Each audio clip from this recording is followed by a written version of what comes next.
Brother, யேசபேலின் ஆவியை குறித்து நம்ம பேச போகிறோம். இன்னைக்கு கேட்க போகிறீங்க. ரொம்ப இம்பார்ட்டண்டான ஒரு சத்தியம். தயவு செய்து நல்ல நோட்ஸ் எடுத்துங்க. உங்களுக்கு இந்த சத்தியத்தை அக்கினி இறக்கின ஒரு எலியாவின் வாழ்க்கையிலே கடந்த வாரத்தில் நான் உங்களோட பேசினேன். எலியா தனிமையாக இருந்தான். எலியா ஜெபித்து கொண்டு இருந்தான். எலியா அக்கினியை கொண்டு வந்தவனாக இருந்தான். எலியா பலிபீடத்தின் முன்பாக நிற்கிறவனாக இருந்தான். எலியா அவன் உடைந்த பலிபீடத்தில் நின்றான். எலியா பரிசுத்த தேவனுடைய மகிமை அவன் சார்ந்திருந்தான். அவன் கையில் இருந்து ஒரு பட்டயம், அந்த பட்டயத்தினாலே அவன் நினைச்சு பாருங்க, அந்த அக்கினி இறங்கின போது 450 பாகால் தீர்க்கதரிசிகளும் 400 விக்கிரகத்தை தீர்க்கதரிசிகளும். தீர்க்கதரிசிகள் என்ன தெரியுமா? நம்ம பாஷையில சொல்ல போனா இந்த குறி சொல்றவங்க எல்லாமே பைபிள் சொல்றது தீர்க்கதரிசிகள். மந்திரவாதிகளை பத்தி தான் பைபிள் சொல்லுது. அப்படின்னா 450 யெசபேல் வச்சிருந்த தீர்க்கதரிசி எத்தனை பேருங்க? பாகாலுக்கு என்று இருந்தது. மந்திரவாதிகள் 450 பேர் பிளஸ் 400 பேர். நீங்க எங்கேயுமே பைபிள் எடுத்து பாருங்க. மோசேயின் காலத்தில் பார்வோனோடு இருந்த மந்திரவாதிகள். நல்ல கவனிங்க.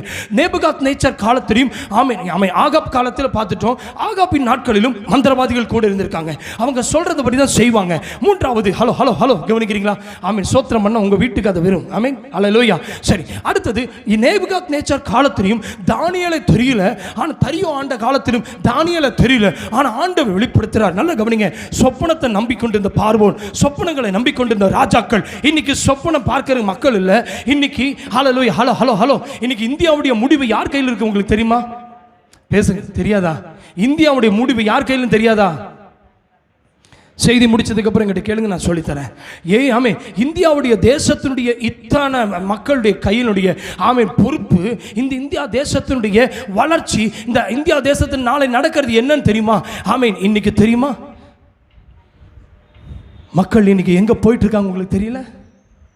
யாரை நம்பி ஓடிட்டு இருக்காங்க தெரியல சார். ராசியை நம்புறாங்க சார், நேரத்தை நம்புறாங்க சார், கலரை நம்புறாங்க சார், திசையை நம்புறாங்க சார், மக்களை நம்புறாங்க சார், மாசத்தை நம்புறாங்க சார், வருஷங்களை நம்புறாங்க சார், ஊரை நம்புறாங்க சார், தண்ணியை நம்புறாங்க சார், நிலத்தை நம்புறாங்க சார், மண்ணை நம்புறாங்க சார். இத்தனையும் முடிவும் ஒரு ஆள் எடுக்கிறது தான். இப்போ புரிஞ்சுட்டீங்கன்னு நினைக்கிறேன். இது எங்கே போயிட்டு உங்களுக்கு தெரியும். ஆனால் நம்ம சோத்திரம் புரிஞ்சிட்டிங்கன்னு நினைக்கிறேன். அதனால புரிஞ்சிட்டிங்க. அப்போ யார் கையில் போய் இருக்கு தேசம்? அன்னைக்கு பார்வோன் கையில் இருந்த மந்திரவாதியை போல, அன்னைக்கு நேபுகாத்நேச்சர் கையில் இருந்த மந்திரவாதியை போல, அன்னைக்கு 450 தீர்க்கதரிசிகள் சொல்றதை, 400 விக்கிரக ஆராதனுடைய தீர்க்கதரிசி சொல்றதை நம்புறதை அன்றைக்கு ராஜாவாகி ஆகாப் கேட்டான். யெசபேல் அதை வைத்து தான் கேட்டு இருந்தான். இஸ்ரவேலுடைய ராஜா தான் இந்த ஆகாப்பு. ஆனால் அவன் யாருடைய சத்தத்தை கேட்டு இருந்தான்? தேவ சத்தத்தை கேட்கவில்லை. தேவனுடைய தீர்க்கதரிசியை கூப்பிடவில்லை. இவன் உலகத்தில் இருக்கிற தீர்க்கதரிசி யாருன்னு உங்களுக்கு தெரிஞ்சிருச்சு. புரிஞ்சிச்சா இல்லையா? தெரிஞ்சிருச்சு. அப்ப இன்றைக்கு ஆளுகிற மனிதர்கள் கையில யாரு இருக்கா? உங்களுக்கு புரிஞ்சிருச்சுன்னு நினைக்கிறேன். இப்போ புரியுதா? இப்போ தேசம் யார் நிர்ணயிக்கிறான் புரியுதா? அப்போ வருமானங்கிறது யார் கையில் இருக்க புரிஞ்சுதா? பணக்காரன் கையில் இல்லை. இந்த பூமியில் இருக்கிற கள்ள தீர்க்கதரிசிகள் கையில் இருக்கிறது. இன்னைக்கு பூமியில் உள்ளதான வருமானம் கள்ள தீர்க்கதரிசிகள் கையில் இருக்கிறது. இன்னைக்கு பூமியில் உள்ள வருமானம் கள்ள தீர்க்கதரிசிகள் கையில் இருக்கிறது. ஏனென்றால் அவர்கள் எதை நம்புகிறார்கள்? உங்களுக்கு தெரியும். மண்ணையும் விண்ணையும் நம்புகிற மனிதர்கள், பொன்னையும் மண்ணையும் நம்புகிற மனிதர்கள், பணத்தையும் பொருளையும் நம்புகிற மனிதர்கள். இவர்கள் சொல்லுகிற வாக்கு தெய்வாக்கு, இவர்கள் சொல்லுகிற வாக்கு அருள் வாக்காக எடுத்துக்கொண்டு இன்றைக்கு ராஜாக்கள், மந்திரிகள், தலைவர்கள் போய்கொண்டிருக்கிறார்கள். சபையே, நீங்கள் செய்ய வேண்டியது என்ன? ஒரு எலியா எழும்ப வேண்டாமா? ஆகாப்புக்கு விரோதமாய் தேவன் நிற்கும் பொழுது ஒரு எலியாவின் ஜெபம் என்ன செய்தது என்று தெரியுமா? அங்க ஒரு வீட்டை தாங்க, ஒரு இடத்தை தாங்க, ஒரு சாப்பாடு வேணும், நல்ல ஃபுட் வேணும், நல்ல நான்வெஜ் வேணும் கேட்கல. எலியா செய்தது ஒன்னே ஒன்று. அவன் தேவன் சொன்ன நேரம் வரைக்கும் கேரியத்தில் இருந்தான். தேவனுடைய டைம் 3 வருஷம் முடிஞ்சோடனே ஆண்டவர் 3 வருஷம் வரைக்கும் ஆண்டவர் அவனை ஒதுங்கி இருக்க சொன்னாரு.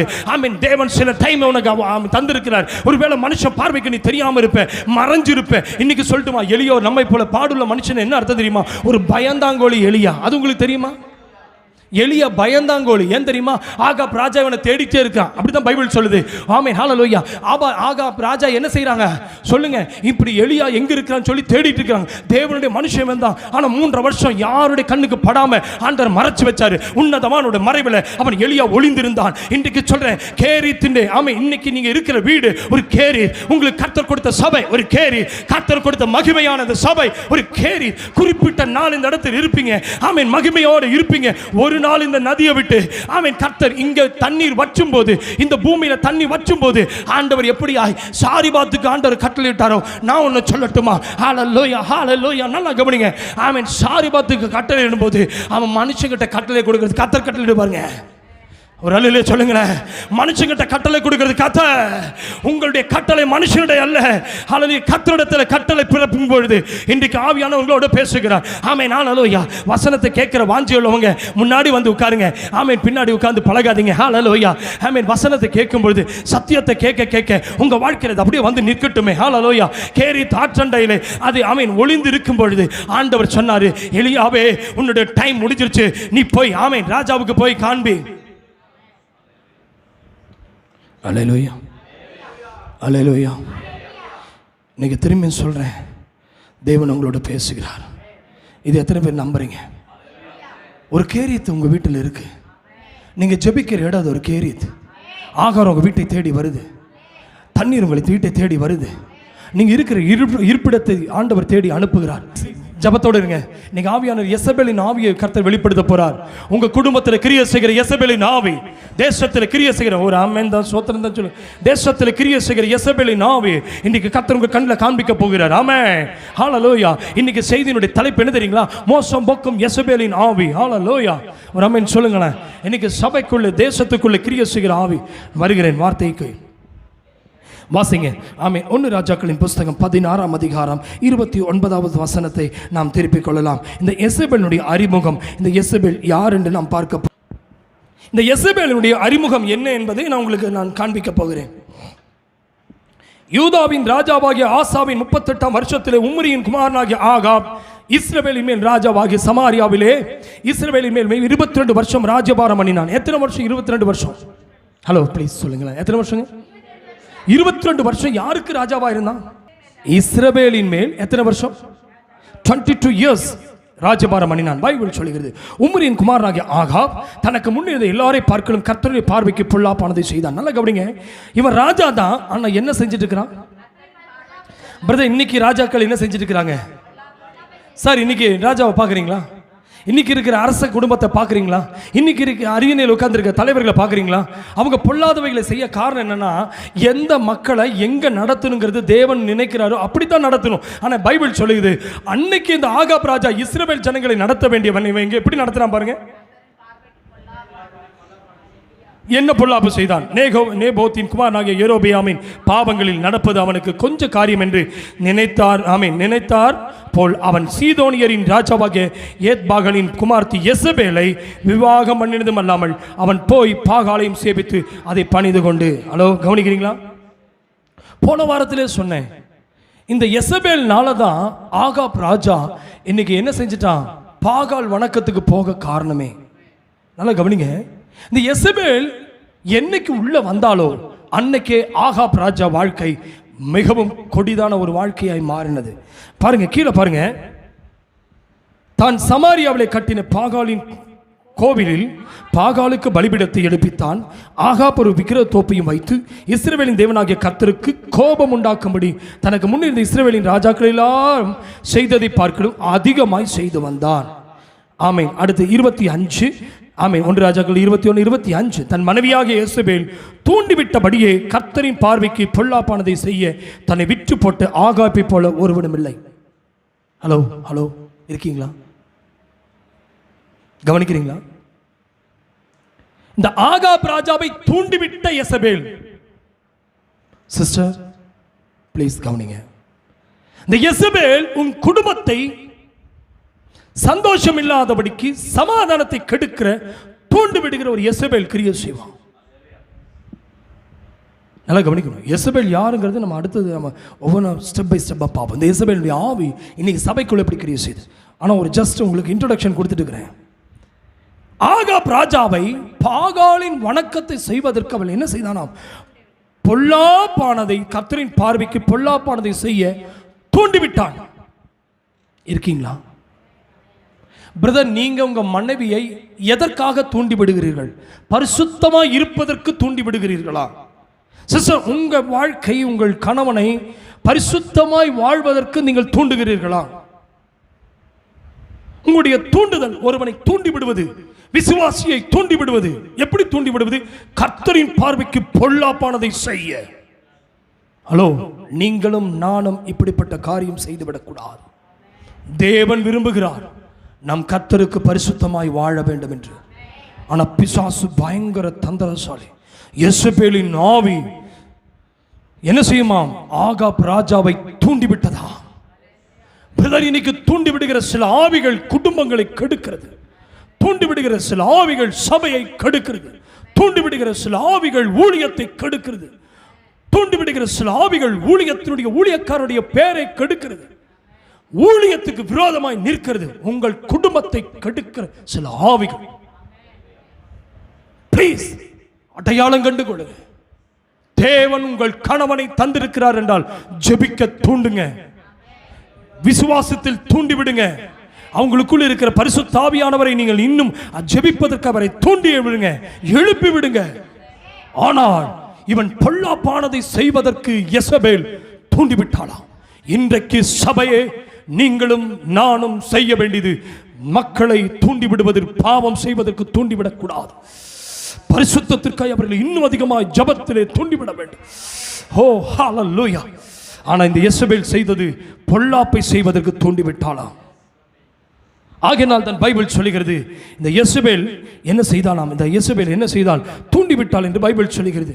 ஆகையினால் தான் அதே 1 ராஜாக்கள் 19ஆம் அதிகாரம் 1ஆம் வசனத்தை நாம் திருப்பிக்கலாமா? 1 ராஜாக்கள் 19ஆம் அதிகாரம் முதல் 2 வசனங்களை பாருங்களேன். எலியா செய்த எல்லாவற்றையும் அவன் தீர்க்கதரிசிகள் எல்லாரையும் பட்டயத்தாலே கொன்று போட்ட செய்தி அனைத்தையும் ஆகாப் யெசபேலுக்கு அறிவித்தான். அப்படின்னு என்ன அர்த்தம் கவனிக்கிறீங்களா? ப்ளீஸ், இது ரொம்ப முக்கியமான ஒரு செய்தி பாருங்களேன். இப்போ நடந்த இடத்துல இவள் அங்க இல்லை. அக்னி இவ கண்ணில் பார்க்கல. ப்ளீஸ் கவனிக்கிறீங்களா? இவன் அக்னியை பார்த்துட்டான். கர்த்தர் தெய்வம் என்று சொன்ன மக்களுடைய சத்தத்தை கேட்டுட்டான். இந்த செய்தி ஆகாப் ராஜா மட்டும்தான் கேட்டிருக்கிறான். யெசபேல் அந்த ஸ்பாட்ல இல்ல. நான் வந்து அவனை பார்க்கறேன், நீ பார்த்து வேலை ஆகல பாரு, உன்னவே நான் 22 வருஷமா புடிய வச்சிருக்கேன்ல, என் கையில வச்சிருக்கேன், உன் குடும்பம் என்கிட்ட இருக்குது, நீ ராஜாங்கிறதான் பேரு, பின்னாடி நான் தான் இருக்கிறேன். ஆவிக்குரிய அர்த்தத்தை சொல்லிட்டு இருக்கிறேன். கண்ணுக்கு மைய போட்டு, உதட்டுக்கு லிப்ஸ்டிக்கை போட்டு, காதில் கம்மலை போட்டு, கடகத்தையும் வளையலையும் போட்டு, பாதத்துக்கு பாதசுரத்தை போட்டு, கொலுசு போட்டு, சலங் சக் சலங் சக் அப்படின்னு எத்தனையோ இஸ்ரவேலில் வந்த ஊழியர்களை விழுத்தினவ தான் இவ. நிறைய ஊழியக்காரங்க இவனால வீக்காகி விழுந்து போயிட்டாங்க. ஆனால் இவன் ஒருத்த மட்டும்தான் கண்ணில் மாட்டல. இப்போ அவன் சொல்றான், 2ஆம் வசனத்தை வாசி. அப்பொழுது யெசபேல், சபைக்குள்ள நடக்க போகுது, ஒரு இரைச்சல் கேட்க போகிறது, ஒரு பெருமழையின் இரைச்சல் கேட்க போகிறது. ஆனால் யெசபேலின் ஆவி விடலை. யெசபேலின் ஆவி விடலை. இவ்வளோ வல்லமையா இருக்கணும்னே எப்படியாவது தூண்டி விட்டு அவன் பிராணனுக்கு ஏதாவது பண்ணணும். 2ஆம் வசனம் பாருங்களேன். அப்பொழுது யெசபேல் எலியாவிடத்தில் ஆள் அனுப்பி, ஒவ்வொருடைய பிராணனுக்கு செய்யப்பட்டது போல நான் நாளை இந்நேரத்தில் உன் பிராணனுக்கு செய்யாதே போனால் தேவர்கள் அதற்கு சரியாகும், அதற்கு அதிகமாகும், எனக்கு அவனுக்கு என்னாச்சா போதுமே. ஆமென். நல்லா கவனிங்க. எப்படியாவது இவனை கொல்லணும்னு பிளான் பண்ணிட்டான். ஹலோ, இப்போதான் யெசபேலின் ஆவி வேலை செய்யுது. உங்கள் உயிர் எடுக்கணும் பிசாசு வேலை செய்வான். பயப்படாதீங்க, உங்கள் கையில் கர்த்தருடைய கரம் இருக்கு. நீங்கள் பயந்துட்டு இருக்கிறீங்க. இதே போல தான் பிசாசு சில பரிசுத்தவான்களை பயப்படுத்தினா. எடுத்து பாருங்க, வாசிங்க. தானியேலின் புஸ்தகம் 3ஆம் அதிகாரம் 15ஆம் அதிகாரம் 15ஆம் வசனமும் முதல் 17ஆம் வசனம் வரைக்கும். தானியேலின் புஸ்தகம் 3:15 முதல் 17 முடிய. இப்போதும் எக்காலம், நாகசுரம், கிண்ணரம், வீணை, சுரமண்டலம், தம்புரு முதலான சகலவித கீதவாத்தியங்களின் சத்தத்தை நீங்கள் கேட்கும்போது தாழ விழுந்து நான் பண்ணி வைத்த சிலையை பணிந்து கொள்ள ஆயத்தமாயிருந்தான் நல்லது. பணிந்து கொள்ளாதிருந்தீர்களே ஆகில் அந்நேரமே எரிகிற அக்னி சூளையின் நடுவிலே போடப்படுவீர்கள். உங்களை என் கைக்கு தப்புவிக்க போகிறேன் தேவன் யார் என்றான். சாத்ராக், மேஷாக், ஆபேத்நேகோ என்பவர்கள் ராஜாவை நோக்கி, நேபுகாத் நேச்சரே, இந்த காரியத்தை குறித்து உமக்கு உத்தரவு சொல்ல எங்களுக்கு அவசியம் இல்லை. நாங்கள் ஆராதிக்கிற எங்கள் தேவன் எங்களை தப்புவிக்க அவர் எரிகிற அக்கி சூளைக்கும் உம்முடைய கைக்கும் நீங்களாக்கி விடுவிப்பார் என்றார். கைகளை உயர்த்தி எழுதிலே சொல்லுங்க. எவ்வளவு விசுவாசத்தோடு அவன் பேசுகிறான். இதே போலதான் அடிக்கடி பிசாசு என்ன செய்கிறான்? மனிதர்களை தூண்டி விடுகிறான். யேசபேலின் ஆவிதான் இன்னைக்கு சபைக்கு விரோதமாக எழும்புகிறது. யேசபேலின் ஆவி குடும்பங்களுக்கு விரோதமாக எழும்புகிறது. உங்களை ஜெபிக்க விடாதபடி, உங்களை விசுவாசிக்க விடாதபடி, ஆண்டவரிடத்தில் நெருங்க விடாதபடிக்கு. சாத்ராக் மேஷாக் ஆபேத்நேகோ தேவனை ஆராதிக்க வந்த பொழுது அவர்களுக்கு ஒரு நெருப்பை தான் போட்டு காண்பித்து பயப்படுத்துகிறான். அவன் சொல்லுகிறான், தாழ விழு என்கிறான். இங்கேயும் பார்க்கிறோம், ஆகாப்புக்கு முன்னாடியும் யேசபேலுக்கு முன்னாடி பயப்படாத ஒரே ஒரு தீர்க்கதரிசி எலியா. அக்னியை இறக்கின எலியா தைரியமுள்ள ஒரு மனிதனாய் இருந்தான். ஆனா நம்மை போல ஒரு பாடுள்ள மனுஷன். இன்னைக்கு ஒரு பகுதியை நம்ம பார்க்க போறோம். நம்முடைய வாழ்க்கையில் வருகிற பயம், அது எலியாவுக்குள்ள இருந்தது. உயிர் பயம் இருக்குல்ல? உயிர் பயம் இருக்கா? உயிர் பயம் இருக்கா சிஸ்டர்? வீட்டில் இருக்கும்போது உயிர் பயந்துட்டு தான் இருக்கீங்க. எவனாவது நமக்கு வச்சு விட்டுருவானா? ஒரு எலுமிச்சம்பழம் காலையில் விழுந்து கிடக்கட்டுமே வீட்டு வாசப்படியில். ஒரு வரமிளகாவும் ஒரு கறிக்கட்டையும் உங்கள் வாசப்படியில் விழுந்து கிடக்கட்டுமே பார்த்துருங்க. ஒரு முட்டை எங்கேயாவது முக்கில் இருக்கிற முட்டையை கொஞ்சம் வண்டி ஏற்றிருங்க பார்க்கலாம். எங்கேயாவது ஒரு பூவு கூடவே ஒரு ஒரு கறிக்கட்டையும் உங்கள் பேக்கில் இருக்கட்டுமே பார்த்துக்கிறேன். உங்கள் புடவையினுடைய முனையை யாராவது கட் பண்ணிட்டுமே அதை பார்த்துடுறேன். ஹலோ, இருக்கீங்களா? ஆனால் பயம் எலியாவுக்குள்ளேயும் அந்த ஆவி கிரியை செய்ததான். அதனால தான் பைபிள் சொல்லுகிறது, இந்த பயத்தின் ஆவி, நான் நினைக்கிறேன் யார் இன்னைக்கு வந்தீங்களோ இந்த ஊழியக்காரனிடத்திலிருந்து உங்களிடத்திலிருந்து வெளியேறட்டும். எலியா என்னை போல பாடுள்ள மனுஷன் சொல்லுவீங்களா? படிக்க பயம், எழுத பயம், கடன் வாங்கி என்னை கட்ட முடியலைங்கிற பயம், ஜபிக்கிறதுக்கு பயம். நீங்க நிறைய பேர் ஜபத்து பயத்திலே பண்ணிட்டு இருக்கிறாங்க.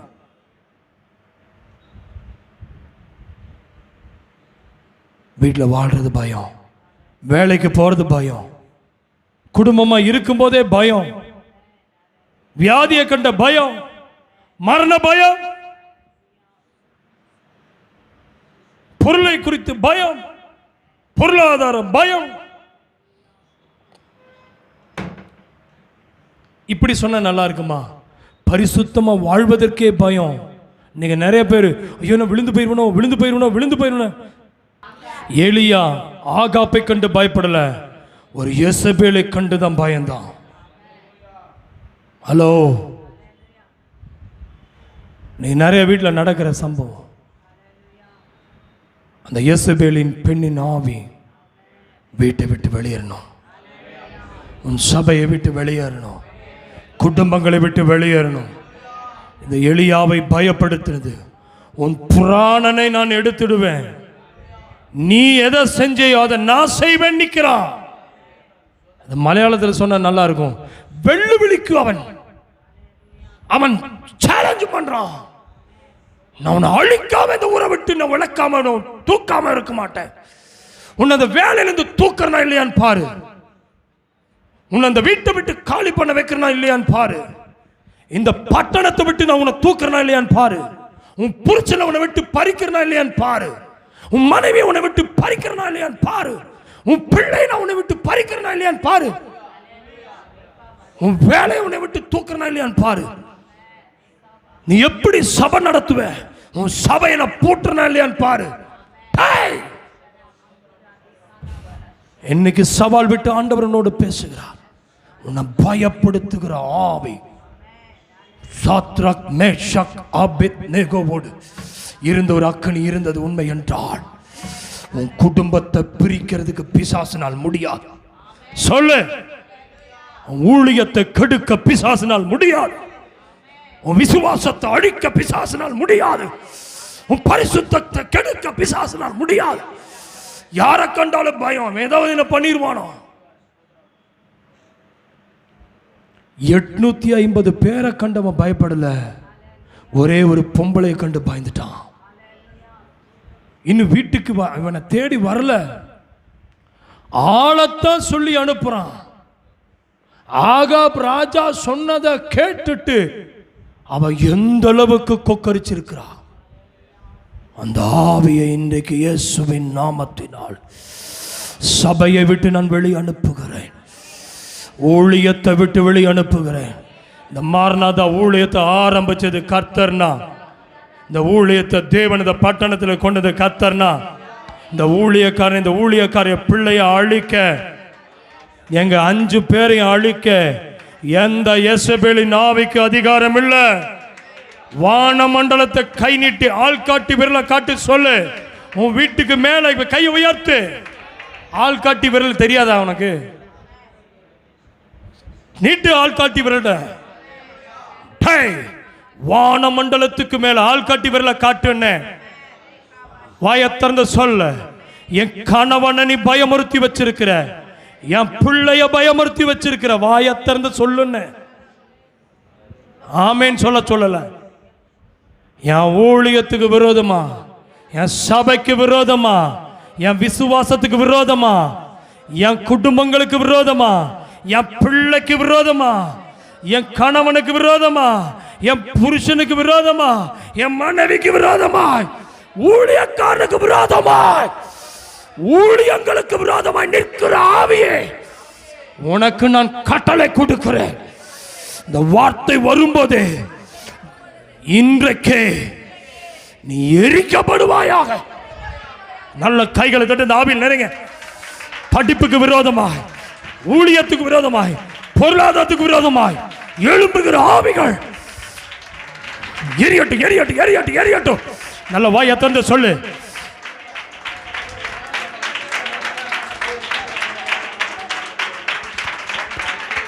பயமுறுத்துகிற ஆவி,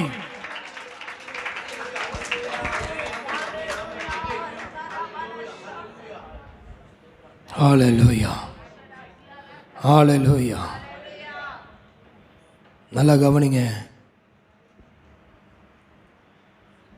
யார் இந்த யேசபேல்? அது வெறும் பெண்ணா அல்லது அசுத்த ஆவியா? அதிகால திருச்சபைகளை தாக்குகிறதா? இதனால் ஊழியர்களுக்கும் விசுவாசிகளுக்கும் பாதிப்பு இருக்கிறதா? இந்த யேசபேல் ஆவி செய்கிற பயங்கரமான செயல்களும் அவற்றிலிருந்து நாம் எப்படி தப்பித்து, பாவத்திலிருந்து எப்படி தப்பித்து பாதுகாப்பாக இருக்க வேண்டும் என்பதை தான் இன்னைக்கு நம்ம பார்க்க போறோம். பயந்துட்டியா? நீ ஜபத்தோட போ. இந்த எலியாவின் செய்தியை 2 வாரத்துக்கு முன்னாடி ஆவியன் என்னோட பேசிட்டார். இந்த சபை 1ஆம் தேதியிலிருந்து ஆண்டவர் என்னோட பேசிட்டு இருக்கிறார். நீர் எங்களை பயத்தில் செத்து போயிட்ட, சபை செத்து கிடக்கு. இப்போ ஊழியத்தில் சாவு விழுந்திருக்கு. சாத்தான் காவு வாங்குறான் விசுவாசிய. ஒவ்வொரு விசுவாசிய கணக்கு போட்டு கண்ணு வச்சு காவு வாங்குறான். எழுதி வச்சுக்க, என் தேவனின் சபையை திரும்ப உயிர்ப்பிப்பார். இந்த ஊழியத்தில் கர்த்தரை மீண்டும் திரும்பியும், அது மலையாளத்தில் போட்டு ஜீவிப்பிக்கும். உங்க குடும்பத்தில் நடக்கும். நீங்க கோஆபரேட் பண்ணுங்க, என் கூட சேர்ந்து கோஆபரேட் பண்ணுங்க. ஜபத்தில் தைரியமா நில்லுங்க, விட்டுறாதீங்க. வாங்க, எலியாவுக்குள்ள வந்த பயம் என்னன்னு பார்த்துடலாம். 1 ராஜாக்கள் 19ஆம் அதிகாரம் 3ஆம் வசனத்திலிருந்து பாருங்க. பயந்து போன எலியா, அவனுக்கு அது தெரிந்த போது எழுந்து தன் பிராணனை காக்க யூதாவை சேர்ந்த பெயர்சபாவுக்கு புறப்பட்டு போய் தன் வேலைக்காரனை அங்கே நிறுத்தி விட்டான். ஹலோ, முதல் கூட இருந்த வேலைக்காரனை ஆகாப்புடைய ராஜாவுக்கு முன்னாடி கூட கூட்டிட்டு போனான். அடுத்தது மழை வரணும்னு சொல்ல வச்சது இந்த வேலைக்காரனை அனுப்பித்தான் சொல்றாரு. வருதா இல்லையான்னு பாரு. 3வது ராஜாவிட்ட போய் தகவல் கொடுக்கிறதுக்கும் இந்த எலியா யாரத்தான் அனுப்புறான். ஆனா கூட இருக்கிறவனை இப்ப சொல்றாரு, எப்பா என்ன தேடிட்டு இருக்கிறான். ஒருவேளை என்ன கொன்றுவான். நீ என் கூட இருந்தேன்னு வச்சுக்குவேன், உனக்கும் பாதிப்பு. இங்கே இருந்துக்க. பயமா இருக்கா? மனைவியை போட்டு தள்ளிவிட பயப்படுறியா? உன் குடும்பத்தை அழிச்சிருவான்னு பயப்படுறியா? சாத்தானுடைய தந்திரம். எந்த அக்னியும் வேலைக்காரன் பார்த்தானோ, எந்த மழையினுடைய இரைச்சல் சத்தத்தையும் மழையும் வேலைக்காரன் பார்த்தானோ, அதே வேலைக்காரனை இவன் கூட்டிட்டு போகாம நிக்க வச்சுட்டாங்க. அவனுடைய மேட்ரு அடுத்த சாப்டருக்கு போயிடுவான். அடுத்த பாயிண்ட் போயிடுவான். அவன் வனாந்திரத்தில் எங்க போறான்? இப்போ வனாந்திரத்தில் ஒரு நாள் நடந்து போறான். 4ஆம் வசனம், சூடை செடியின் கீழே உட்கார்ந்துட்டான். நான் சாகணும்னு கேட்கிறான். போதும் கர்த்தாவே, என் ஆத்துமாவை எடுத்துக்கொள்ள, நான் பிதாக்களை பார்க்க நல்லவே இல்லைங்கிறான். இருக்கீங்களா? நீங்களும் அப்படித்தானே சொல்றீங்க? எதுக்கு இந்த குடும்பம்? எதுக்கு என் புருஷன்? எதுக்கு இந்த மனைவி? எதுக்கு இந்த வேலை? எதுக்கு என் பிள்ளை? இவன் வாழ்றது ஒண்ணு, சாகிறது ஒண்ணு. என் கூட எதுக்கு வச்சிருக்கீங்க? என்னை எடுத்துருங்க, நான் இந்த ஊர்ல இருக்க விரும்பல. அவன் உன்னோட பேசுறாரு. 850 பேரை ஒரே முடியல தன்னுடைய பட்டயத்தால கொண்டவன் தான். ஒரு எசபேலை கண்டு பயந்துட்டான். ஏதோ ஒரு பெண்ணின் ஆவி உன் குடும்பத்தை பயமுறுத்துது. அது ஏதோ சொந்தங்கிற பேர்ல தான், உன் பக்கத்து வீட்டுக்காரங்கிற பேர்ல தான். ஆனா அந்த பக்கத்து வீட்டுக்காரன் இல்லை, உன் புருஷன் இல்லை, அவனுக்கு பின்னாடி ஒரு எசபேல் கிரியை செய்யறான். விசுவாசி அல்ல, அந்த விசுவாசிக்கு பின்னாடி ஒரு வேலையை சபைக்கு விரோதமாக நிற்கிறான். ஊழியக்காரனை அழிக்கணும்னு நினைக்கிறவன் ஒரு எசபேலின் ஆவி அவன் பின்னாடி நிற்குது. சபையை கெடுக்கணும், குடும்பங்களை கெடுக்கணும். உன் பின்னாடி நிற்கிற ஆவி நீ கண்ணில் பாரு. நீ கர்த்தர் வெளிப்படுத்துறாரு, கர்த்தர் வெளிப்படுத்துறாரு. இவன் இப்போ என்ன சொல்றான்? நான் சாகணும், நானும் என் பிள்ளை எங்கேயாவது போயிடணும், நானும் என் குடும்பம் எங்கேயாவது நீங்கள் கூட்டிகிட்டு போயிருங்க. எதுக்கு என்னை வாழ வச்சிருக்கீங்க? அவன் லைஃபை எண்டுக்கு கொண்டு போயிட்டான். ஆனால் கர்த்தர் பாருங்க, அவன் சோர்வை கண்டுட்டாரு. இப்படி சாப தேடினது நீங்கெல்லாம் நினைப்பீங்க நம்ம தான் இப்படி சாப தேடிட்டு இருக்கிறோம்னு. இன்னொரு பரிசுத்தவான், அக்னிய இறக்கின பரிசுத்தவானும் சூறைச்செடிக்குள்ள போய் உட்கார்ந்து அழுக ஆரம்பிச்சிட்டான். இன்னும் அக்னிய முச்சடியில பார்த்த ஒரு பரிசுத்தவானை பார்க்கலாமா? அட சொல்லுங்களேன். என்ன பிரதர் பேசுறது புரியுதா புரியலையா? நெருப்ப மேல இருந்து இறக்குறவன் ஜாகணுங்கிறான். நெருப்ப செடிக்குள்ள கண்ட ஒருத்தர் இருக்கான்ல, பார்க்கலாமா? என்னாகமத்தின் புஸ்தகம் 11ஆம் அதிகாரம் 14, 15. என்னாகமத்தின் புஸ்தகம் 11ஆம் அதிகாரம் 15ஆம் வசனம். இதன் ஜனங்கள் எல்லாரையும் நான் ஒருவனாய் தாங்கக்கூடாது, எனக்கு இது மிஞ்சின பாரமாய் இருக்கிறது. உம்முடைய கண்களில் எனக்கு கிருபை கிடைத்ததானால் இப்படி எனக்கு செய்யாமல் என் உபத்திரவத்தை நான் காணாதபடிக்கு இப்பொழுதே என்னை கொன்று போடும் என்று வேண்டிக் கொண்டானோ. இருக்கீங்களா சிஸ்டர்? உங்களை தான் ஆண்டவர் கேட்கிறாரு. நெருப்பை கொண்டு வந்தவன் சூறைச்செடிக்குள்ள போய் விழுந்து ஆகிறான், சாவணுங்கிறான்.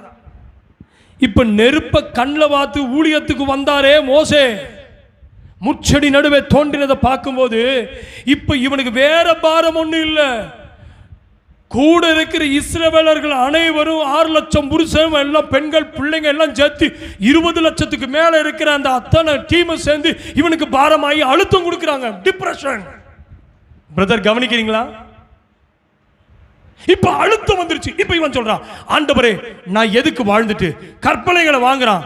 ஆண்டவர்கிட்ட கர்த்தனுடைய சத்தத்தை கேட்டவன், முச்செடி நடுவே நெருப்ப பார்த்தவன், ஆண்டவருடைய கோலை வாங்கி செங்கடலை பிளந்தவன், பார்வோன் வீட்டில் அற்புதம் செஞ்சவன், செங்கடலை பிளந்தவன், வானத்தில் மன்னாவை இறக்கினவன், இந்த ஜனங்களுடைய முறுமுறுப்பான இந்த ஜனங்களுடைய வணங்கா கழுத்துள்ள இந்த ஜனங்கள் சொல்ற டார்ச்சர்னு சொல்லலாமா? நம்ம டார்ச்சரா இருக்கு லைஃப். என்னை கொன்றுங்க ஆண்டவரே, நான் எதுக்கு இருக்கணும்? அங்க நெருப்ப இறக்கணும்னு சோர்ந்து போயிட்டான், பயம். இங்க நெருப்ப கண்ணில் பார்த்தான், பாதரட்சி அவிழ்த்து போடுனார். அவனும் பயந்து போய் கொன்றுங்கிறான். இன்னொரு ஆளை பார்க்கலாமா? யோனா எழுதின புஸ்தகம், யோனா தீர்க்கதரிசனத்தின் புஸ்தகம் 4ஆம் அதிகாரம் 3:8. இப்பொழுதும் யோனாவின் குமரல் என்ன ஆச்சுங்க? யோனாவுடைய குமரல் என்ன? யோனா 4:3-8. இப்பொழுதும் கர்த்தாவே, என் பிராணனை என்னை விட்டு எடுத்துக்கொள்ளும், நான் உயிரோடு இருக்கிறதை பார்க்கலும் சாகிறது நலமாயிருக்கும். இவன் யாருங்க? ஹலோ, ஒருத்தன் நெருப்பு இறக்கணவன் இருக்கீங்களா? ஒருத்தன் முச்செடி நடுவே நெருப்பை தோன்றினதை பார்த்தவன், இன்னொருத்தன் மீனுக்குள்ள போயிட்டு வெளியே உயிரோட வந்தவன். கப்பல் அடியில் தூங்கிட்டு இருந்தவனை இவன் செத்து போயிடுவான்னு பார்த்து ஆண்டவர் ஒரு மீன் அனுப்புறாரு. உள்ள போய் டாயின்னு 3 நாள் வெளியே வந்துட்டான். 3 days ஃபாஸ்டிங். உள்ள மீன் இவனுக்காக ஃபாஸ்டிங் இருந்துச்சு. இப்படி ஒரு நல்ல ஒரு அழகான ஒரு வாழ்க்கை. சமூகத்தை விட்டு இவன் தான் விளங்கினான். அவனை திரும்பி சமூகத்தை கொண்டு வரதுக்காக அந்த மீன் எங்கே உள்ளுக்குள்ளேயே கக்கியிருக்கலாமா?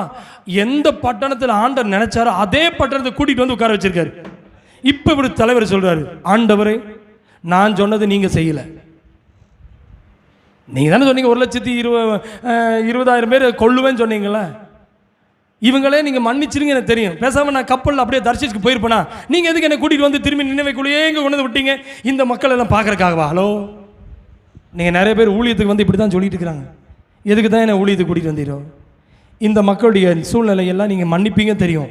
அவனை தண்டிக்க மாட்டீங்க. அவன் செஞ்சதெல்லாம் பாவம், மன்னிப்பீங்க. அப்புறம் எதுக்கு நான் என்ன? ஆண்டவர் நிஜமாக சொல்கிறேன், உன்னை மன்னின்னு சொல்லும்போது ஆண்டவர் மன்னிக்கணும், ஆண்டவர் தண்டிங்கும் போது தண்டிக்கணும்.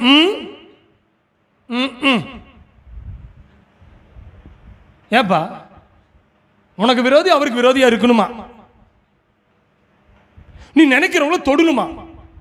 ஒன்னா பட்சியும், இல்ல சிட்சியும், இல்லையா ரட்சியும். புரியல? ஒன்னா ரட்சிச்சு கொண்டு வாங்க, இல்லைன்னா தண்டனை கொடுத்து சிட்சிச்சு உள்ள கொண்டு வாங்க, இல்லை அவன் பொசுங்கி பட்சிச்சு போயிடணும். ஆமேனா? யோனா மாதிரி இருக்கக்கூடாது. ஆனால் அவன் குமுறல் என்ன? நான் மட்டும் நல்லா இருக்கணும், அடுத்தவன் செத்த நமக்கு என்ன? ஆனால் ஆண்டவர் சொல்லலை. அடுத்த வசனம் பாருங்களேன், 8ஆம் வசனம். சூரியன் உதித்தது போது தேவன் உஷ்ணமாக கீழ்காற்றை கட்டளையிட்டார். அப்பொழுது வெயில் யோனாவுடைய தலையில் படுகிறதுனாலே அவன் சோர்ந்து போய் தனக்குள்ளே சாவை விரும்பி, நான் உயிரோடு இருக்கிறதை பார்க்கணும், சாகிறது நலமா இருக்கும் என்றான். வீட்டில் போய் வாசிச்சு பாருங்க. ஒரு ஆமணக்கு செடியை வளர்த்துவார், இவனும் செடிக்கு கீழே தான் படுத்து கிடப்பான். ஹலோ, 3 விதமான மனிதர்களை பார்த்து காமிச்சேன். முதல் ஆளு எங்க படுத்தான் சொல்லுங்க? சூரச்செடியில் சாகணுங்கிறான். 2வது ஆளு, ஆண்டவரே பாரம் தாங்க முடியல எனக்கு கொன்றுங்கிறான். யார்கிட்ட? படைச்சவர்கிட்டயே போய். இவனும் செடியில் நெருப்பை பார்த்தவன். 3வது ஆள் இப்போ இவன் எங்கே போய் படுத்து கிடக்கிறான்? இவனுக்குன்னு ஒரே நைட்டு பாவம் ரொம்ப டயர்டாக இருக்கானே, ஒரு நிழலை கொடுத்தார். வெயிலாக இருந்தால் இவன் சோர்ந்து போயிடுவானே. வெயிலுக்கு என்ன நல்லா ஆண்டவருங்க, வெயிலும் கூட இவன் மண்டையில் படக்கூடாது, நம்மளையாட்டம் இருப்பானான்னு தெரில. அதனால் இவன் மேலே ஏதோ பொசுங்கிற போகிறான் வெயில்லன்னு சொல்லி வனாந்தரத்தில் ஒரு ஆமணக்கு செடி சலான் நைட்டு வளர்த்தினார். இவன் பார்த்த ரொம்ப டயர்டாயிட்டான். இவங்களெல்லாம் மன்னிச்சிட்டீங்க, அப்புறம் எதுக்கு என்னைய வச்சிருக்கீங்க? என்னையும் கொண்டு போயிருங்கிறான். அவனை மன்னிச்சிங்க, அப்ப என்ன கொண்டு போயிருங்க? இல்ல அவனை வைங்க, இல்ல நான் இருப்பேன், இல்ல நான் இருக்கேன், இல்ல அவனை கொண்டு போயிருங்க.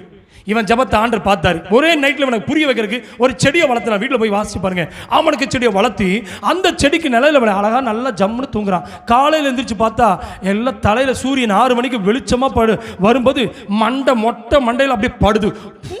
சூடா இருக்கு. எவ்வளோ அழகா செடி மரமா இருந்துச்சு. ஒரே நைட்டு வந்துச்சு, ஒரு நைட்டு காலையில் காணாம போயிடுச்சு.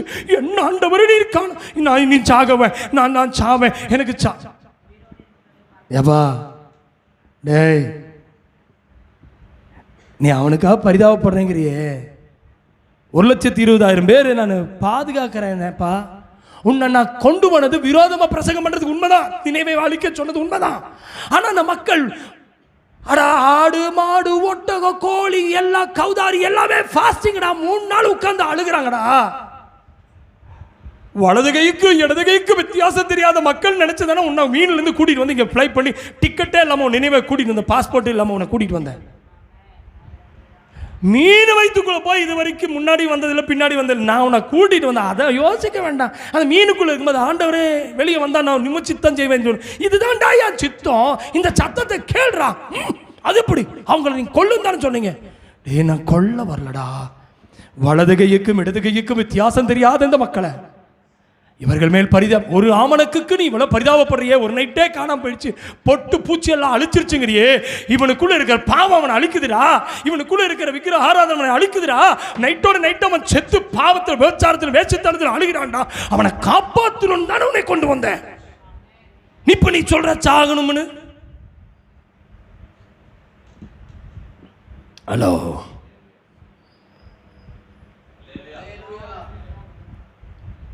ஆண்டவரை ஒன்னா பற்றியும் இல்லை சிற்றியும் இல்லை ரட்சியும் என்ன ஜெபம் பண்ண போறீங்க? இன்னைக்கு தீர்மானம் பண்ணுங்க.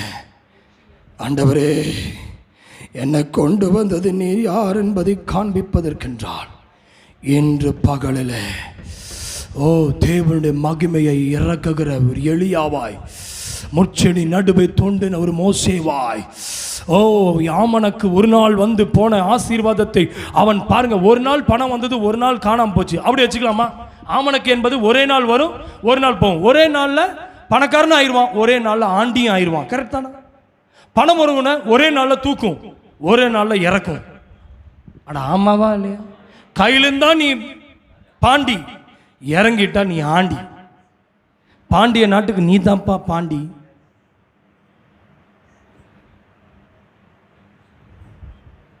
ஒரு லாட்ரி உழுகாதா?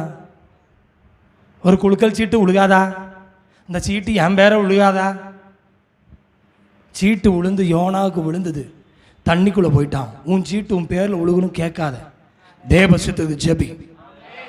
சீட்டு போட்டாங்க, இதில் யார் தப்பு பண்ணான்னு.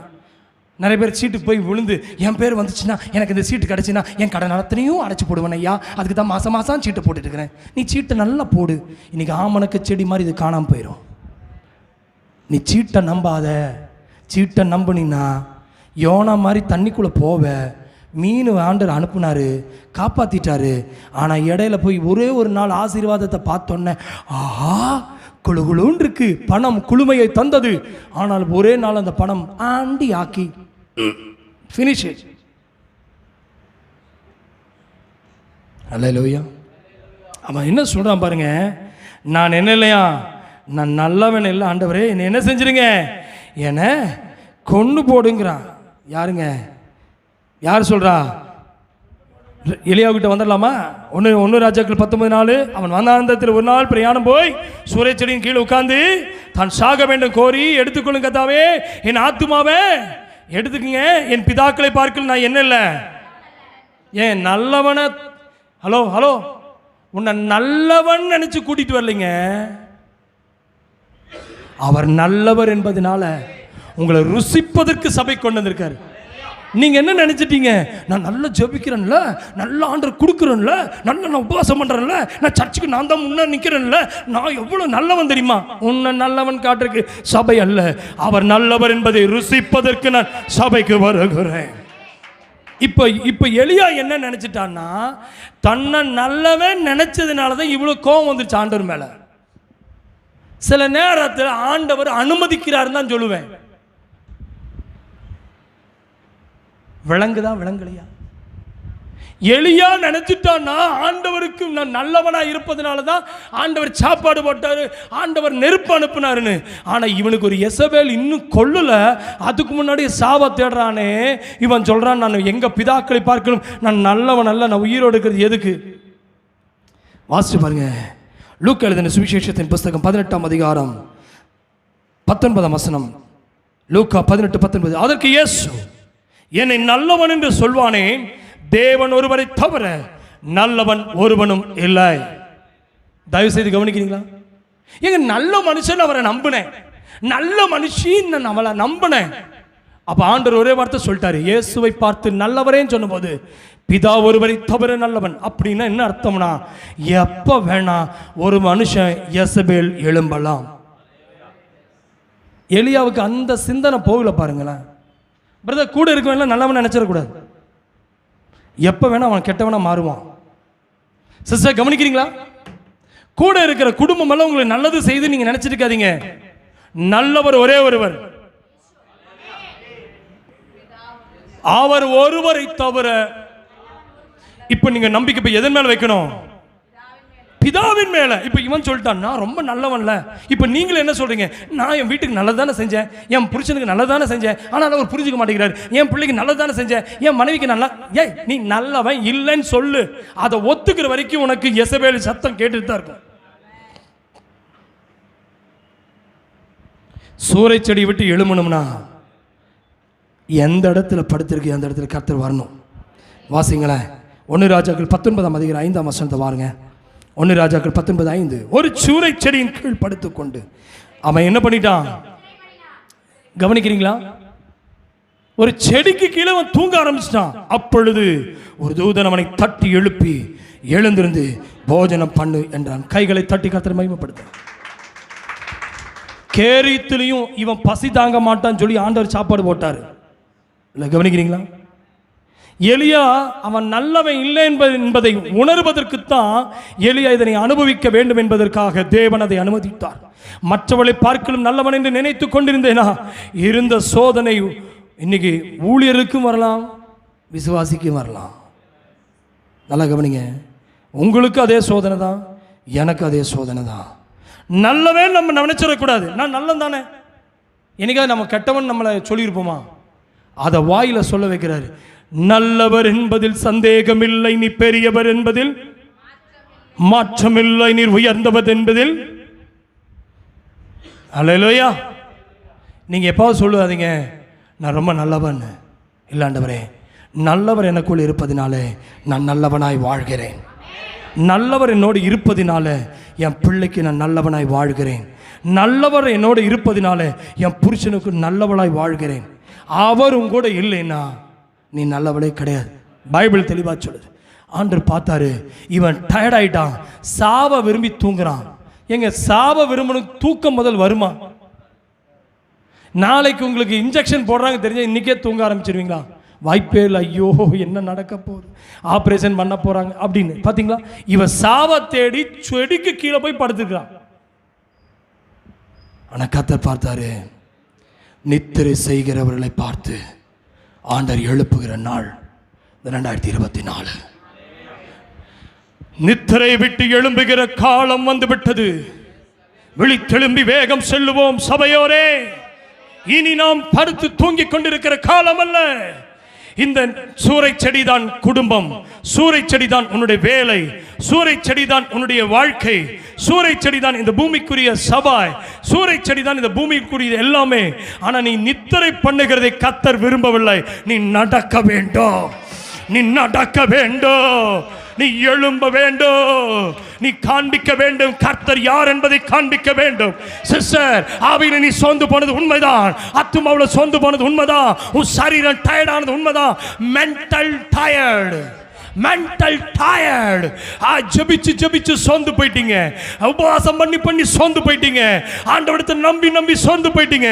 ஏன் ஏன் ஏன் என்று கேட்டு இந்த செடிக்கு கீழே நித்திரை பண்ணினது போதும். தேவன் ஒரு தூதனை அனுப்புவாராக. தேவன் ஒரு ஊழியக்காரனை அனுப்பின தேவன் என்னை எழுப்புமே, என்னை எழுப்புமே, என்னை எழுப்பும். என்னுடைய ஆவியில எழும்பட்டுமே, என்னுடைய ஆத்துமாவில் எழுப்புதல் காண வேண்டுமே, என் சரீரத்தில் எழுப்புதல் பார்க்க வேண்டும். ஹல்லேலூயா. பிரதர், நீங்க சோர்ந்து இருக்கிறது ஆண்டவர் விரும்ப மாட்டார். பிரதர், உங்களுடைய முகத்தை பார்த்து ஆண்டவர் விரும்பல. நீங்க சூறைச்செடியிலே படுத்திருக்கிறது விரும்பல, உன் தொழில் படுப்பதை விரும்பல, உன் குடும்ப வாழ்க்கை படுத்திருப்பது விரும்பல, உன்னுடைய பிள்ளைகளுடைய வாழ்க்கை படுத்திருப்பது விரும்பல. எழுப்புகிற ஒரு கர்த்தர் இருக்கிறார், உன்னை எழுப்புகிற கர்த்தர் ஒருத்தர் இருக்கிறார். எங்க எந்த இடத்துல நீங்க படுத்திருக்கிற, எந்த இடத்துல படுத்திருக்கிற, அங்க கர்த்தர் தூதனை அனுப்புவா. அந்த வீட்டுக்குள்ள கர்த்தர் தூதனை அனுப்புவா, அந்த வேலையில கர்த்தர் தூதனை அனுப்புவா. பைபிள் சொல்லுகிறது, சங்கீதங்களின் புத்தகம் 34ஆம் அதிகாரம் 7ஆம் வசனத்தில் வேதம் சொல்லுகிறது, கர்த்தருடைய தூதன் அவருக்கு பயந்தவர்களை சூழ பாளையம் இறங்கி அவர்களை விடுவிக்கிறார். கைகளை உயர்த்தி ஆமென் சொல்லுங்க. நீங்க எந்த இடத்துல இருக்கீங்களோ அவருக்கு பயந்து இருப்பீங்கன்னா, சிஸ்டர், உங்க பிள்ளைகளை சூழ்ந்து அவர் பாளையம் இறங்குகிறார். ஹல்லேலூயா. சங்கீதம் 34:10 பார்க்கிறோம், சிங்க குட்டிகள் தாழ்ச்சி அடைந்து பட்டினியாய் இருக்கும், கர்த்தரை தேடுகிறவர்களுக்கு ஒரு நன்மையும் குறைபடாதாம். கைகளை வைத்து ஆமென் சொல்லுங்க. ஆமென் ஆமென். எலியா சாப்பிடாம படுத்து தூங்கிட்டு இருக்கான்னு பார்த்தோன்னே அவன் வயிற்ற நிரப்புகிற ஒரு கர்த்தர் இருக்கிறாரு. சிங்கமே பட்டினி கிடந்தாலும் ஊழியக்காரனை பட்டினியாய் கிடக்கிற தேவன் அல்ல. சிங்கமே பட்டினி கிடந்தாலும் ஆமென் விசுவாசிக்கிற பிள்ளைகளை பட்டினியோடு படுக்க வைக்கிற தேவன் அல்ல. உன் பிள்ளையை பட்டினியோடு இருக்க வைக்கிற தேவன் அல்ல. உன் குடும்பத்தை பட்டினி போடுகிற தேவன் அல்ல. இப்படி கர்த்தர் தூதனை கட்டளையிடுவாராக. இன்னைக்கு சொல்லு, ஓ எதற்கு நான் அற்பத்துக்காய் அழுகணும், எதற்கு நான் இறைக்காய் அழுகணும், எதற்கு நான் ஆசீர்வாதத்துக்காய் அழுகணும்? நீ இருக்கிற இடத்துல கர்த்தர் தம்முடைய தூதனை கட்டளையிடுவாராக. சொல்லுங்களேன் சொல்லுங்க பிரதர். ஆமென். என் பிள்ளைக்கு தேவன் தூதனை கட்டளையிடுவீராக. சிங்கமே பட்டினி கடந்தாலும் நான் தாழ்ச்சி அடைவதில்லை, நான் வீழ்ச்சி அடைவதில்லை. சிஸ்டர், நீங்க படுத்திருக்கிற இடத்துல உங்களை ஆமென் தூங்க விட மாட்டார். நம்புறீங்களா? உன் பசியை அவர் பசியினால் வருந்த விடார். உன் குடும்பத்தை பசியினால் வருந்த விடார். உன் ஆத்துமா பசி அவர் அறிந்திருக்கிறார். ஆத்துமாவுடைய அழிவை கண்டு கவலைப்பட்டு ஐயோ இவன் திரும்பவில்லையே, இவன் என்னை எச்சரிக்கிறான், பயமுறுத்துகிறான். எந்த யெசபேல் உன்னை பயமுறுத்துகிறதோ அங்கே ஒரு தூதனை கர்த்தர் கட்டளையிடுவார். எந்த யெசபேலின் ஆவி உன் குடும்பத்தை பயப்படுத்துகிறதோ இன்றைக்கு கர்த்தருடைய ஆவியானவர் உன்னோடு பேசுகிறார். உன்னை எழுப்புகிற கர்த்தர் ஒருவர் இருக்கிறார். ஹல்லேலூயா. ஆமென். அப்போஸ்தலர் நடபடிகள் 12:7 பார்க்கும் பொழுது அங்கே தூதன் ஆமென். முதலாவது தூதனை பார்க்கிறோம், அவர் சூழ பாளையம் இறங்குவார். இரண்டாவது தூதன் என்ன செய்கிறான்? 12:7 அப்பொழுது கர்த்தருடைய தூதன் அங்கே வந்து நின்றான். அறையில வெளிச்சம் பிரகாசித்தது. அவன் பேதுருவை விழாவிலே தட்டி சீக்கிரமாக எழுந்திரு என்று அவனை எழுப்பினான். உடனே சங்கிலிகள் அவனை கைகளிலிருந்து விழுந்தது. கைகளை தட்டி பேதுருவை சிறைச்சாலையில் போட்டபோது கர்த்தர் தூதனை அனுப்பினார். ஆமென். ஹலோ பிரதர், வியாதிங்கிற சிறை, மரணங்கிற சிறை, போராட்டம் உங்களுடைய மனதை போட்டு ஸ்ட்ரெஸ், டிப்ரெஷன் உங்களை அழுத்தம் கொடுக்கிறது.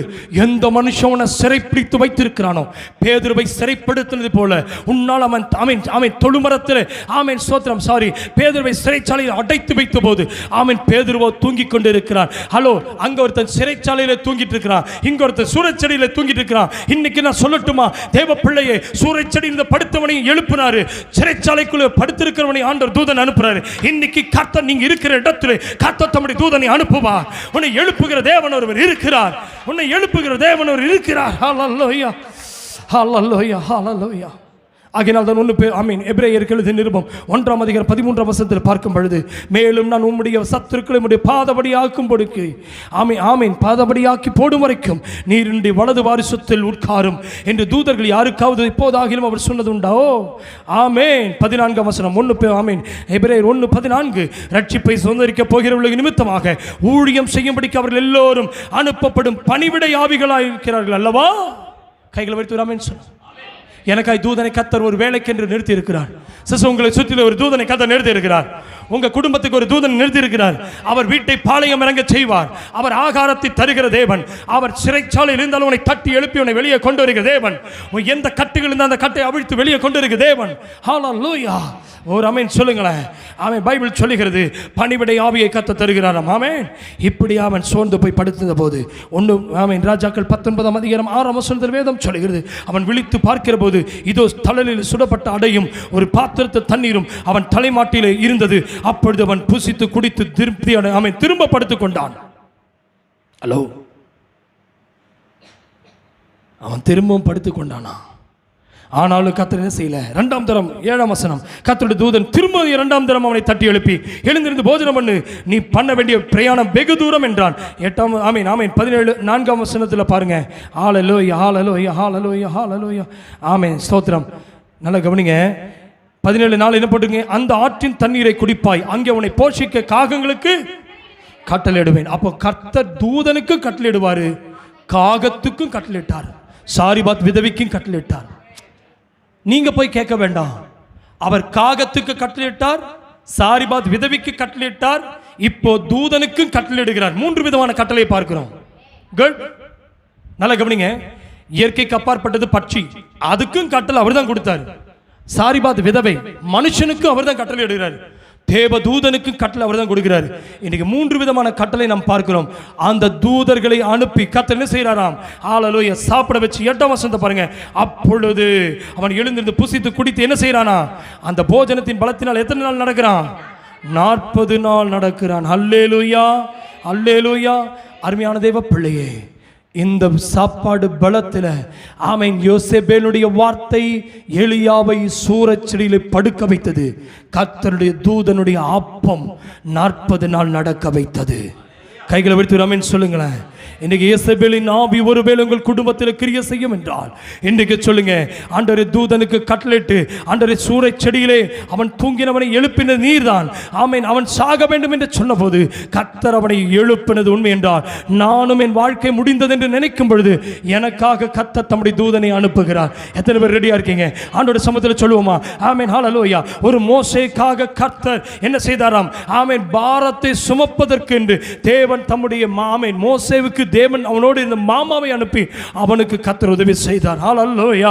ஆமென். பேதுருவுக்காக தேவன் சிறைச்சாலைக்குள்ளே சென்று தூதனுக்கு கட்டளையிட்டார். ஆமென். எலியாவுக்காக வனாந்திரத்தில் தூதனை கட்டளையிட்டாராம். இன்றைக்கு சொல்லுங்க, ஆண்டவரே ஆமென் சுட சுட அப்பம் சாப்பிட்டானா? இன்னைக்கு எத்தனை பேர் ரெடியா இருக்கீங்க?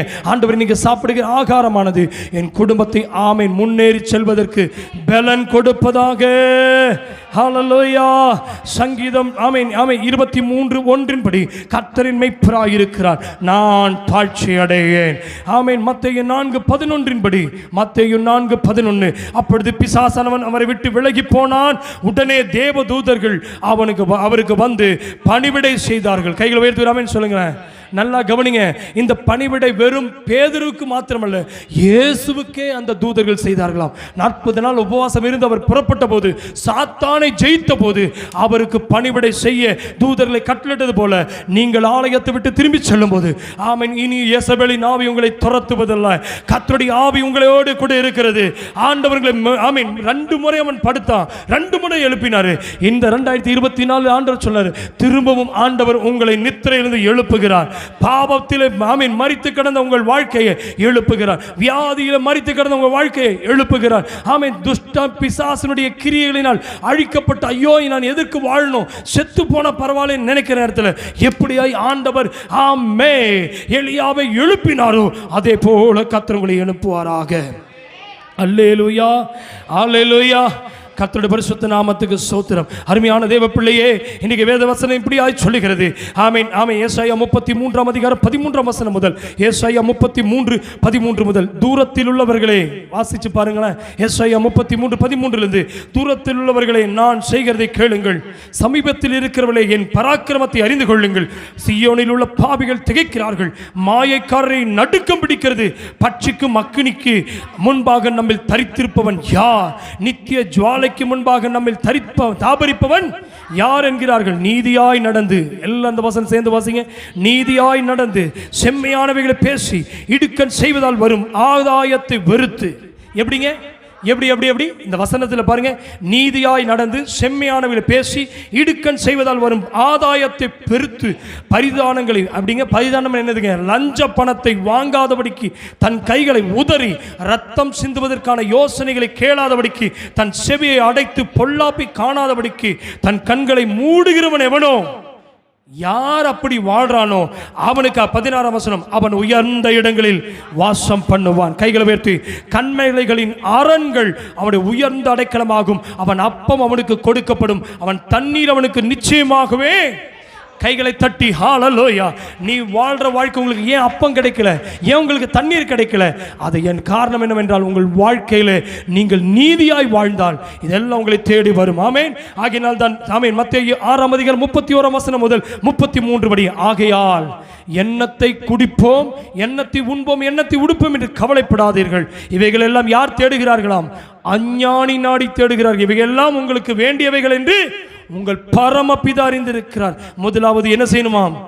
தேவனுடைய ராஜ்யத்தினுடைய நீதியையும், அப்பொழுது இவைகள் எல்லாம் என்ன செய்யுமாம்? கூட கொடுக்கப்படும். கைகளை உயர்த்தி சொல்லுங்களேன். அருமையான தேவ பிள்ளையே, இந்த கடைசி நேரத்தில் வந்து நிற்கிறீங்க. அப்படியே எழுந்து நிற்போமா? கண்களை அடைக்க போகிறோம். மோசம் போக்கும் யேசபேலின் ஆவி, இன்னைக்கு இந்த மோசம் போக்கும் யேசபேலின் ஆவி இன்னைக்கு குடும்பங்களுக்குள்ளே கிரியை செய்கிறது. இன்னைக்கு எல்லாம் கண்ணை மூடி ஜெபம் பண்ணுங்க. ஆமென் ஆமென் ஆமென் ஆமென். இந்த யேசபேலின் அறிமுகமான நாள்லேருந்து யோசிச்சு பாருங்க. ஆகாப் ராஜாவை தூண்டி விடுகிறான். ஹல்லேலூயா. எல்லாம் கண்ணை மூடுங்க, வேடிக்கை பார்க்குற நேரமா இது. ஆமென். என்ன சிஸ்டர் எவ்வளோ சந்தோஷமா இருக்கீங்களா? ஹல்லேலூயா. இந்த வசனத்தை கேட்கும் போது உங்களுக்குள்ள ஒரு பயம் வேண்டாமா? ஆண்டவரே, எந்த எசபேல் எங்களை படுக்க வைத்து விட்டது, இந்த எசபேல் எங்கள் ஜெபத்திலே சோர்வடைய செய்தது, இந்த எசபேல் எங்களை தூங்க வைத்தது. இன்றைக்கு ஆமென் ஹல்லேலூயா, இன்றைக்கு நான் சொல்லட்டுமா? ஹல்லேலூயா, ஆமென் ஹல்லேலூயா. இன்னைக்கு நான் சொல்லட்டுமா? ஆமென். எசபேல் என்ற அறிமுகம் இன்றைக்கு நீங்க நன்றாய் தெரிந்து கொள்ளுங்க. இவன் இன்னைக்கும் அந்த ஆவி கிரியை செய்கிறது, அந்த அசுத்தாவி கிரியை செய்து வந்தது, இன்றைக்கு இந்த அசுத்தாவி கிரியை செய்கிறது. ஆமென் ஹல்லேலூயா. நல்லா கவனிங்க. ஹலோ, அன்றைக்கு அந்த எசபேலுங்கிற பேர்ல அந்த ஆவி கிரியை செய்தது, இன்னைக்கு அந்த ஆவி கிரியை செய்கிறதாம். எப்படியாம்? ஆமென். எசபேல் என்ற பெண் வந்து அவள் மூலமா இந்த ஆவியின் செயலாக்கங்கள் வெளிப்பட்டதினாலே இந்த எசபேல் என்ற பெயரை பரிச்சயமாக நாம் பார்க்கிறோம். அருமையான தேவ பிள்ளையே, பொல்லாத விபச்சாரம், வேசித்தனம், கொலைபாதகம், மனிதனை சோர்வுக்குள் தள்ளுகிற, ஆமென், மனிதனை சோர்வுக்குள் தள்ளுகிற, மற்றவரை அடக்கி ஆளுகிற, மக்களை நடைபெணங்களாக வைத்திருக்கிற மோசமான ஆவி. எசபேல் என்ன செஞ்சான்? விபச்சாரத்தின் ஆவி, அடுத்து என்னதுங்க? வேசித்தனத்தின் ஆவி, அடுத்தது என்னங்க? மற்றவர்களை ஆளுகை செய்கிற ஆவி, மனிதர்களை நடபனமாக்கின ஆவி. இன்றைக்கு இந்த மோசமான ஆவி என்ன செய்கிறதாம்? தேவ பிள்ளைகளை இதனிடந்து எச்சரிக்கையாயிருக்க. ஆமென். இன்றைக்கு எசபேல் யாரை தாக்கும் என்றால் வளர்ந்து வரும் சபையை தாக்கும், வளர்ந்து வரும் சபையை தாக்கும், அபிஷேகத்தால் நிரம்பி வளர்ந்து வருகிற சபையை தாக்கும். இன்றைக்கு இந்த சபைகள் பாதிப்படைவதற்காக சாத்தானுக்குள் இன்றைக்கு நன்றாய் புரிந்து கொள்ளுங்கள். நீங்கள் அபிஷேகத்தில் எலியாவை போல் நிற்கும் பொழுது எசபேலின் ஆவி என்ன செய்ததாம்? பயமுறுத்தினது. ஆகினால் தான் சபைக்கு எதிராக எசபேலின் ஆவி கிரியை செய்யும். கர்த்தருடைய வசனத்தில் வளர வேண்டும், ஆவியில வளர வேண்டும், கர்த்தருக்காய் எழும்பி பிரகாசிக்க வேண்டும் என்று உண்மையுள்ளவர்களாய் நீங்கள் இருக்கும் பொழுது, ஆமென், ஆண்டவருக்காய் வாழும் குடும்பத்துக்கு விரோதமாக கிரியை செய்த எசபேல் ஆவி கிரியை செய்யும். ஹலோ, நீங்க கேட்கிற கேள்வி என்ன தெரியுமா? நான் நல்லா ஜெபிக்கிறேன், நல்லா நான் பைபிள் வாசிக்கிறேன், நல்லா நான் ஆராதிக்கிறேன், ஆண்டவருக்காக உண்மையா வாழ்றேன், ஏன் என் வாழ்க்கையில் இப்படி வந்தது நீ கேட்டீங்கல்ல? இந்த ஒரு எசபேலின் ஆவி இந்த சபைக்குள்ளே, தேசங்களுக்குள்ளே இன்றைக்கும் அது அப்படிப்பட்ட ஆவியில வளருகிறவங்களுக்கு விரோதமா நிற்கிறதாம். ஹல்லேலூயா. அருமையான தேவ பிள்ளையே, இந்த ஆவியினுடைய வேலை என்ன தெரியுமா? இது எப்படி நீங்க எசபேலின் ஆவி கண்டுபிடிக்கலாம் என்றால், எசபேல் என்ற வார்த்தைக்கு அடையாளம் முதலாவது ஒரு ஊழியக்காரருக்கு அவர் மனைவிக்கும் பிரிவினை உண்டாக்கும் இந்த ஆவியினுடைய வேலை. இந்த ஆவியினுடைய வேலை என்ன தெரியுமா? ஊழியக்காரனுக்கும் ஊழியக்காரனுடைய மனைவியும் பிரிக்கிறது இந்த ஆவியினுடைய வேலை. இதெல்லாம் நோட் பண்ணிக்கங்க. இந்த ஆவியினுடைய வேலை ஊழியக்காரனுக்கும் ஊழியக்காரனுடைய மனைவியை பிரிக்கிறது தான் இந்த ஆவியினுடைய வேலை. அடுத்ததாக இந்த ஆவியினுடைய வேலை என்ன செய்யுமாம்? ஆமென், பிரிவினை இந்த ஆவி உண்டாக்கும். கிறிஸ்தவ குடும்பங்களில் ஒரு பிரிவினையை உண்டாக்கும். கிறிஸ்தவ குடும்பத்தில் என்ன பண்ணிருமா? பிரிவினை உண்டாக்கும். அபிஷேகத்தில் உள்ள விசுவாசிகளில் போராடி அபிஷேகத்தை நஷ்டப்படுத்த பார்க்கும். என்னங்க? அபிஷேகத்தில் இருக்கிற விசுவாசியை அவன் அபிஷேகத்தை இழந்து போக வைக்குமா? அடுத்தது இந்த எசபேலின் ஆவி கண்டிப்புக்கு விரோதமாக நிற்குமா? யாராவது ஊழியக்காரன் சபையில கண்டிச்சானா அவன் சபைக்கு வரமாட்டான். ஊழியக்காரன் கண்டிப்புக்கு விரோதமாக நிற்கிறது இந்த எசபேலின் ஆவி. நீங்க நல்லா பாருங்க, பாவத்தை கண்டிச்சு பாருங்க, அவன் ஊழியக்காரனுக்கு விரோதமா நிற்பான். இது எசபேல் அன்னைக்கு இருந்த ஆவி. உங்க பிள்ளைய பாவத்தை கண்டிச்சு பாருங்க, உங்களுக்கு விரோதமா நிற்கும். இந்த ஆவியை நீங்க கண்டுகொள்ளுங்க. நீங்க நினைப்பீங்க உங்க பிள்ளைங்க கேட்க மாட்டீங்க, இல்ல இல்ல, அந்த ஆவி கிரியை செய்கிறதாம். ஹல்லேலூயா. கண்டிப்புக்கு விரோதமானது இந்த ஆவி. அடுத்தது என்னது? ஒழுக்கத்துக்கு விரோதமானது இந்த கிரியை செய்ய ஆரம்பிக்கும்.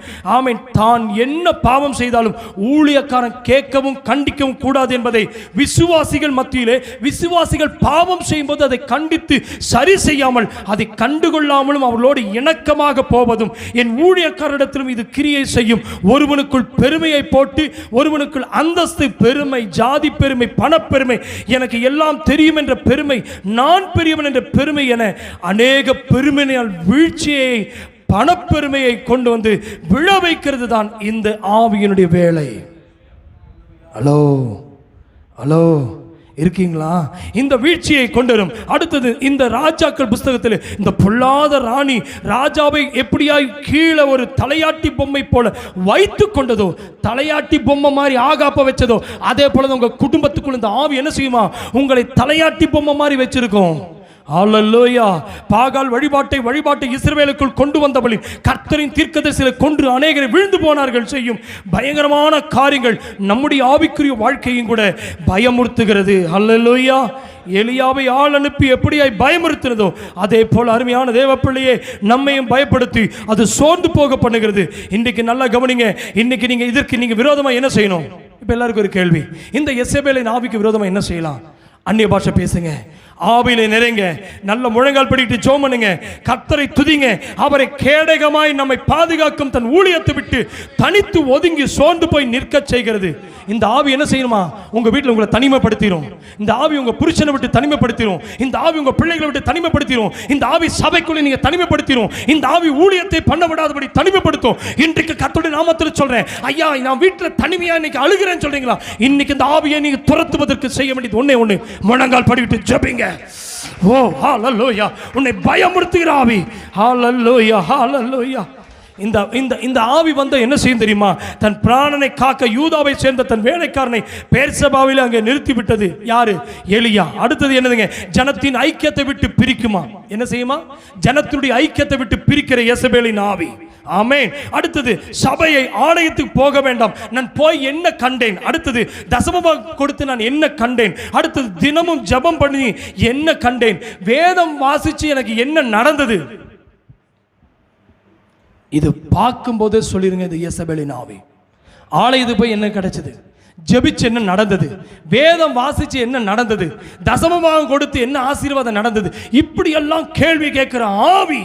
இன்றைக்கு சொல்லுங்க, தேவ ஆலயத்துக்கு நான் போக மாட்டேன், வீட்டிலிருந்தே இந்த ஆராதனை செய்து கொள்வேன். தேவ பிரசன்னத்தை அனுபவிக்க முடியாதபடி, கர்த்தருடைய ஆலயத்துக்கு போக விடாதபடிக்கு வீட்டிலே இருக்க வைக்கிற ஆவி அது. இதுக்கு பேர் தான் யேசபேலின் ஆவி. இது கடைசி நாட்களில் கிரியை செய்யும் என்று இன்னைக்கு தீர்க்கதரிசிகள் எல்லாம் சொல்லி ஜெபிச்சுட்டு இருக்காங்க சபைக்குள்ள. ப்ளீஸ் உங்கள் குடும்பங்களிலே நீங்கள் ஜெபியுங்கள். இப்படிப்பட்ட ஆவிகள் இழுத்து கொண்டு போய் உங்கள் ஆவிக்குரிய பலனை இழந்து விடாதபடிக்கு ஆமென் சாத்தான் விரும்புகிறான். யேசபேலின் ஆவி நம்மை சோர்ந்து போக செய்து நம் குடும்பத்தை விட்டு தனித்து பிரித்து போக செய்கிறது. குடும்பத்தை விட்டு பிரிப்பது, தனிமைப்படுத்துவது, தனிமை உணர்ச்சியினால் பாதிக்கப்பட வைப்பது இதன் முக்கிய நோக்கம். ஆவிக்குரிய வாழ்க்கையில களைப்பை கொண்டு வரும், மனச்சோர்வை கொண்டு வரும், மரணத்தை நாடுதல். அவன் வனாந்தரத்தில் ஒரு நாள் பிரயாணம் பண்ணி போய் சூரச் செடியில சாக வேண்டும் என்று கூறி போதும் ஆமென் கர்த்தாவே ஆத்துமாவை எடுத்துக்கொள்ளும் என்று சொன்னது போல, இன்றைக்கும் நித்திரை பண்ணினதை போல சில நேரங்களில் போதும் கர்த்தாவே என்று சொல்லி இன்னைக்கு பயப்பட வைக்கிறது. அருமையான தேவ பிள்ளையே, நீங்க எத்தனை பேர் ரெடியா இருக்கீங்க? ஆண்டவர் இப்படித்தான் எங்களுக்குள்ளேயும் கொண்டு வருகிறதப்பா. கண்களை மூடி ஜெபிக்கலாமா? தேவன் இந்த நாளில் நம்மோடு பேசின வார்த்தை, அந்த ஆவிகளுக்கு நீங்க பயப்படக்கூடாது. எல்லா சூழ்நிலைகளுக்கு விரோதமாய் கர்த்தர் நம்மோடு இருக்கிறார். நாம் சபையை அதிகமாய் நேசிக்க வேண்டும். கிறிஸ்தவ சபைகளுக்கும் தேவ ஊழியர்களுக்கும் ஜெபிக்க வேண்டும். ஊழியக்காரன பிள்ளைகளுக்காக ஜெபிக்க வேண்டும். இன்னைக்கு நமக்கு பாதுகாப்பு தேவன் தருவார். பாதுகாப்பு தேவன் தருவார். 2 கொரிந்தியர் 10:4 படி எங்களுடைய போர் ஆயுதங்கள் மாம்சத்துக்கு ஏற்றவளாகிறாமல் அரண்களை நிர்மலமாக்குவதற்கு தேவ பலமுள்ளவர்களாய் இருக்கிறது. நாம் அதிகமாய் நம் கிறிஸ்தவ சபைகளுக்கும் தேவ ஊழியக்காரர்களுக்கும் தேவ பிள்ளைகளுக்கும் நாம் இன்னும் ஆவியிலே ஜெபிக்க வேண்டும். ஊழியக்காரர்களுக்காக ஜெபம் பண்ணுங்க, குடும்பங்களுக்காக ஜெபம் பண்ணுங்க. இந்த ஆவிகள் நுழையாதபடிக்கு நாம் ஜாக்கிரதையா இருப்போம். இயேசு வரப்போகிறார். நாமும் ஆயத்தமாவோம், மற்றவர்களை ஆயத்தப்படுத்துவோம். இயேசுவின் நாமத்தில் ஒப்பு கொடுப்போம். கர்த்தர் தாமே உங்களை ஆசீர்வதிப்பாராக. ஆமென், ஆமென், ஆமென். கைகளை தட்டி கர்த்தரை மகிமைப்படுத்துவோம்.